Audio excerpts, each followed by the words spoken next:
guys, welcome back to my channel. My name is Trisha and today on The Aspiring Home Cook we're going to make another very popular Goan recipe. We're going to be making a prawn curry. This curry is again another simple recipe, and once you've got your balance of spices and seasonings right, nothing beats a good serving of this with some nice piping hot rice.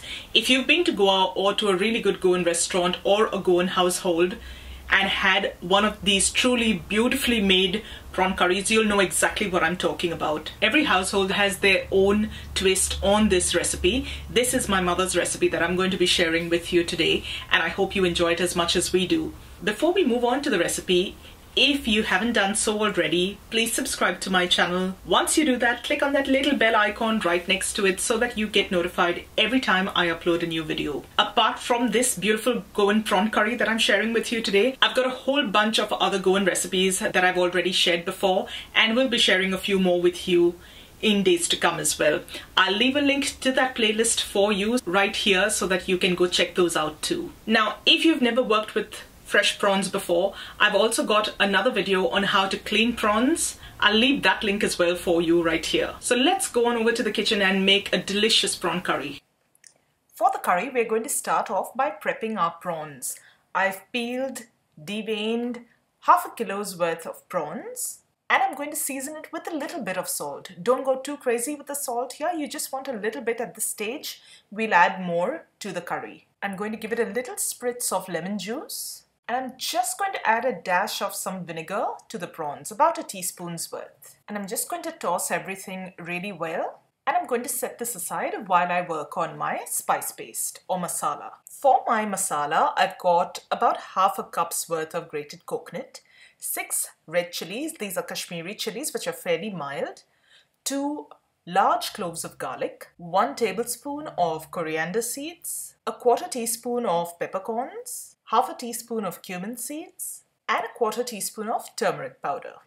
And you're going to grind all of these ingredients to a fine paste using some water. And once that's ground, you should end up with something that looks like this, a nice, bright, vibrant curry paste.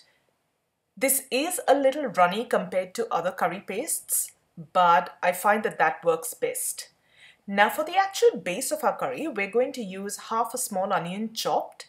Here I've got a couple of chilies that I've just slit down the center, and some souring agents. I've got some dried mango here, some dried kokum. You can find all of these very easily in most Indian grocery stores, and a walnut sized portion of tamarind. I'm using all 3. Now if you don't have the mango or the kokum, even using just the tamarind will suffice. A prawn curry tastes best when it's slightly on the tangy side, which is why I've used all 3. I'm going to start off with the tamarind. I'm going to pour a little hot water over the tamarind and leave this aside to soak so that I can then extract the pulp. While that's happening, I've got a large pan over some medium heat, and in goes about a tablespoon of coconut oil. You can use any cooking oil of your choice. Once the oil has warmed up, I'm going to add in the onions, and I'm going to saute them till they've softened up. After a few minutes, when the onions have turned translucent and softened, you're going to add your masala or your spice paste. I'm going to give that a good stir and let this masala fry off for a couple of minutes, or until that inherently raw smell goes off. Now you can see that the oil has started to separate just a tiny bit, and that color has deepened a little, and that spice paste has thickened off. I'm now going to add a little water into that mixer, swirl it around and extract all of that leftover masala and add that to the pan and stir that around well. At this point, you're going to add a little extra water to thin this curry down a little. Remember that this curry, as it cooks, will thicken, so you want to add a little bit of water at this stage. You can add a little more as you need to adjust the consistency of the curry. Stir it around. This is how thin I've got it at the moment. I'm now going to add the chilies and let this curry come to a boil. And once your curry has come to a boil, add in the mango and the kokum if you're using it. At this point, turn the heat down to a simmer, partially cover your pot and let the curry simmer away for about 5 to 8 minutes. Now, halfway through that process, I would recommend carefully lifting the lid and taking a look at your curry. At times, it can thicken to a great extent. Like you can see here, it's way thicker than I'd want it to be. So I'm going to add a little more water to adjust the consistency and let it continue cooking off. Now, once that curry has simmered well and is starting to smell all kinds of delicious, carefully open the lid, give everything a good stir in there. And it's at this stage when you know your curry is almost ready that you're going to add in the prawns.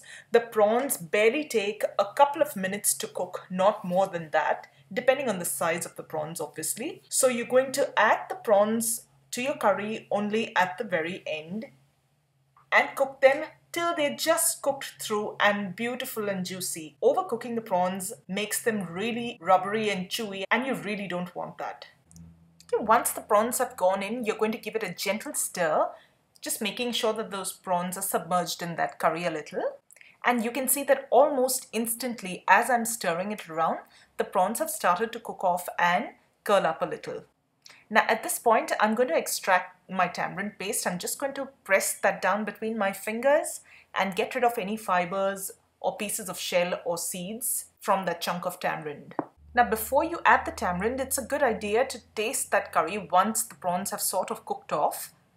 This will give you a good indication of how sour your curry is at the moment and whether or not you need to add more salt and how much of that tamarind paste you'll need to add.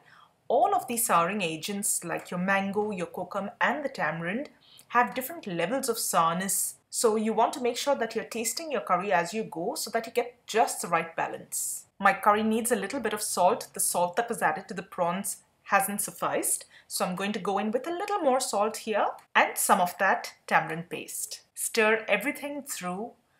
I try and use very limited amounts of tamarind because as soon as the tamarind goes into your curry, that vibrant orange color tends to darken. So I use only as much as I need to. And the mango and the kokum usually lend a fair bit of sourness to the curry. Alright, you're going to let this curry come to a boil again. I'm just going to take a moment to show you the prawns here. They've not cooked for longer than a minute and a half at this point. And I can see that they're already nice and curled up. They're cooked through. So I'm not really going to let them cook off for much longer. As soon as my curry comes to a boil, I'm just going to let it simmer for about 30 seconds and then turn the heat off and your curry is ready to be served. And serve it up nice and hot with some nice piping hot rice. A side vegetable and a few extra fried prawns on the side completes that meal off beautifully. So guys, I hope you enjoyed today's recipe. If you did, don't forget to give this video a thumbs up and share it with family and friends. As always, I'll leave a link to the recipe down in the description box below. Thank you so much for joining me today, and I'm going to see you really soon with another delicious recipe. So till then, take care. Bye.